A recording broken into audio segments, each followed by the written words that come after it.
When war veteran Lewis Hicks dialed 911, he believed he was reporting something small. A few missing tools from his backyard shed. Nothing dramatic, nothing urgent. Just another quiet afternoon in his modest home on the east side of Austin, Texas. But that phone call would change everything. Lewis Hicks was the kind of man everyone in the neighborhood knew. At 92 years old, he still waved at passing cars, helped kids fix their bikes, and baked cornbread so good people joked it should be illegal. To most, he was just a friendly old gentleman down the street.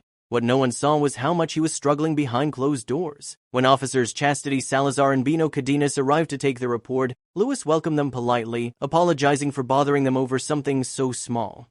They listened carefully as he explained what had gone missing. Officer Salazar thanked him for his military service, and for a brief moment, Lewis stood a little straighter, pride flickering across his tired face. But as the officers prepared to leave, something didn't feel right. A faint hissing sound drifted through the house. Officer Salazar paused. She asked if she could take a quick look inside. Lewis hesitated, then nodded. What she found in the kitchen made her heart sink. The gas oven was on, wide open, no food inside, no pot, no pan. Instead, a small fan sat nearby, angled toward the open oven door. In an instant, the truth became clear. Lewis wasn't cooking. He was trying to stay warm. With no working heater and winter creeping in, the World War II veteran had been using his gas stove to heat his home. He spoke about it calmly, as if it were no big deal. He had survived war zones, freezing nights, and hunger. A little cold air in Texas didn't scare him. But Officer Salazar knew the danger immediately. Running a gas stove for heat releases invisible toxins, carbon monoxide, nitrogen dioxide, silent killers that build up slowly. One mistake, one night too long, and Lewis might never wake up.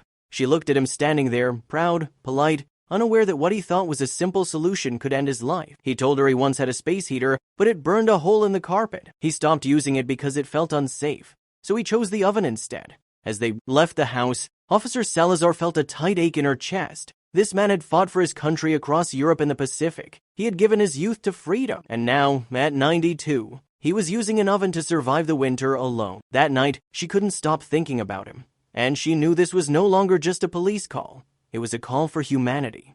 Officer Salazar couldn't let it go. The image of Lewis Hicks standing beside that open oven followed her long after her shift ended. By morning, she and Officer Cadenas had already made calls. Not reports, not citations, calls for help. Through local charities connected to the Austin Police Department, they arranged something Lewis had quietly gone without for years: a new heater and air conditioning unit, delivered straight to his home. When the officers returned with the news, Lewis was speechless. He admitted, softly, that he hated asking for help. He had always believed real veterans endured in silence, but this time, help had come looking for him. As word spread, the story moved far beyond Austin. News stations picked it up, messages poured in, donations followed. Within days, Lewis received not only safe heating, but hot meals, groceries, warm clothes, and even an electric fireplace installed professionally. A GoFundMe created on his behalf raised over $10,000, all from strangers who simply wanted to say thank you.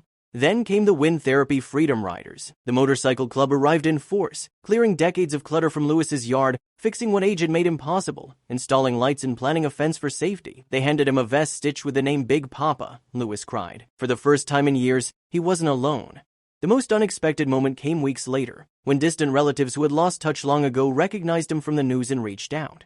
A family reconnected, a life warmed, inside and out. What began as a call about stolen tools became something far greater. It became proof that kindness still answers when someone finally notices, and that sometimes the smallest sounds, like a gas stove hissing in a quiet kitchen, are really cries for help, waiting for the right heart to hear them.